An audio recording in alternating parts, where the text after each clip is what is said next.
इसमें कोई संदेह नहीं कि लोकतंत्र पर 2014 के बाद से शुरू हुए हमलों में अदालत से ही रक्षा कवच बनने की उम्मीद की जाती रही है। असहमति और विरोध दर्ज कराने वालों पर राष्ट्रवाद के नाम पर राजद्रोह कानून, यूपीए समेत गंभीर आपराधिक कानूनों का इस्तेमाल जिस तरह से हो रहा है, ऐसे में सुप्रीम कोर्ट के जस्टिस चंद्रचूड़ का ये बयान बड़ी राहत लेकर आया है। जस्टिस चंद्रचूड़ ने अदालतों से नागरिकों की स्वतंत्रता की रक्षा के लिए सबसे पहली कतार में खड़े होने को कहा। उन्होंने साफ तौर पर कहा कि स्वतंत्रता का एक दिन के लिए नुकसान बहुत बड़ा है। मानवाधिकार कार्यकर्ता स्टेन स्वामी की मौत के बाद अमेरिका की आलोचना की वजह से जस्टिस चंद्रचूड़ का ये बयान बहुत अहम समझा जा रहा है। आदिवासियों की लड़ाई लड़ने वाले 84 साल के स्टेन स्वामी पर एल्गार परिषद मामले में यूएपीए के तहत मामला दर्ज किया गया था। मामले की जांच के नाम पर स्टेन स्वामी 2 साल से जेल में और राष्ट्रीय जांच एजेंसी ने तो उनसे पिछले 6 माह से पूछताछ तक नहीं की थी। स्वास्थ्य के आधार पर जमानत की मांग कर रहे स्टेन स्वामी को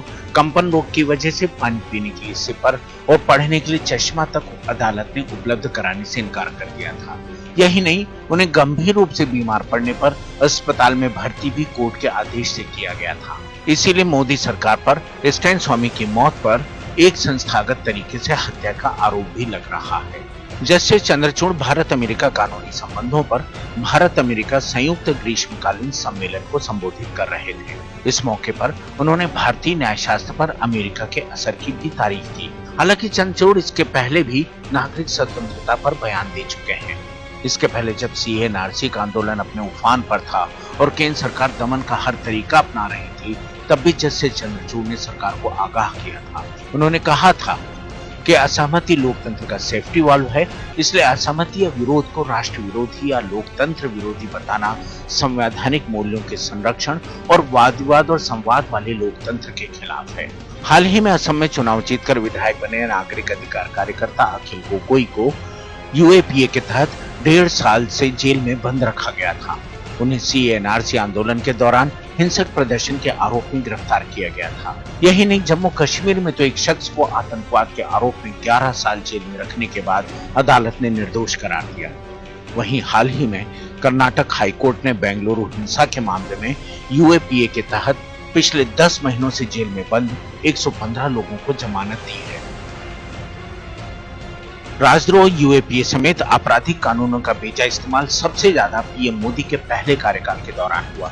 इसके गवाह खुद सरकार के राष्ट्रीय अपराध अनुसंधान ब्यूरो के आंकड़े हैं, जो चीख चीख कर बता रहे हैं कि मोदी जी के पहले कार्यकाल में राजद्रोह के तहत देश भर में 326 मुकदमे दर्ज किए और 559 गिरफ्तारियां, लेकिन अब तक सिर्फ 10 लोग ही दोषी पाए गए। दिलचस्प बात यह है कि लोकतंत्र के भीतर ही इमरजेंसी लगाए बगैर तानाशाही की गुंजाइश बना ली गई। बीजेपी मार्गदर्शक मंडल के नेता लालकृष्ण आडवाणी ने ऐसी ही स्थिति को लेकर चिंता जताई और कहा था कि इमरजेंसी के 40 साल बाद भी इस बात की कोई गारंटी नहीं है कि बुनियादी अधिकार फिर से खत्म न किए जा सके। हुआ भी यही है।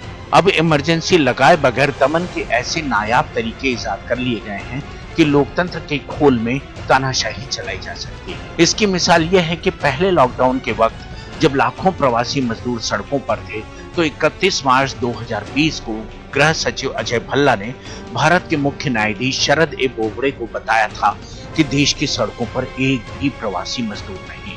जाहिर है कि कार्यपालिका को न्यायपालिका को गुमराह करने में जरा सा भी खौफ नहीं हुआ।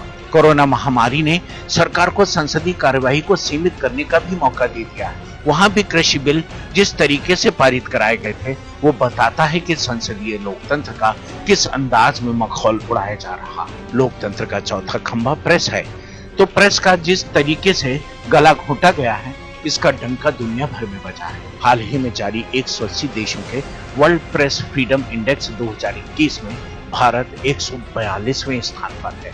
यह रिपोर्टर्स सेंस फ्रंटियर या रिपोर्टर्स विदाउट बॉर्डर्स द्वारा हर साल जारी किया जाता है। गोदी मीडिया जिस तरह से हिंदू, मुसलमान, पाकिस्तान और मोदी महान के गुण गाता है, वो किसी से छिपा नहीं है। अब बीजेपी को सत्ता में लाने वाली सोशल मीडिया से ही मोदी सरकार को डर लगने लगा है। कोरोना में 4 लाख लोगों की मौत के आंकड़े जानबूझकर इकट्ठे नहीं किए गए, लेकिन लाशों की पाट बनी गंगा घाट की तस्वीरें रोकने के लिए सोशल मीडिया, डिजिटल न्यूज और टीवी चैनलों पर नए नियम कानून लागू कर दिए गए। लेकिन कभी भी दमन से असहमति विरोध कम नहीं हुआ, बल्कि बढ़ा ही। गुजरात की कवयित्री पारुल खक्कर की महामारी में अपनों के मौत के दर्द में विलाप करती शववाहिनी गंगा कहती है, यद साथे सब मुर्दे बोले सगरो चंगा मंगा, साहिब तोहरे राम राज में लाश बहानी। है हिम्मत तो मिली के बोलो साहिब नंग धड़ंगा, साहिब तोहरे राम राज में लाश बहानी गंगा। यहाँ कहना ना होगा कि पारुल खक्कर पर साहित्यिक आतंकवादी का आरोप जड़ दिया गया है। अंशुमन त्रिपाठी, APN।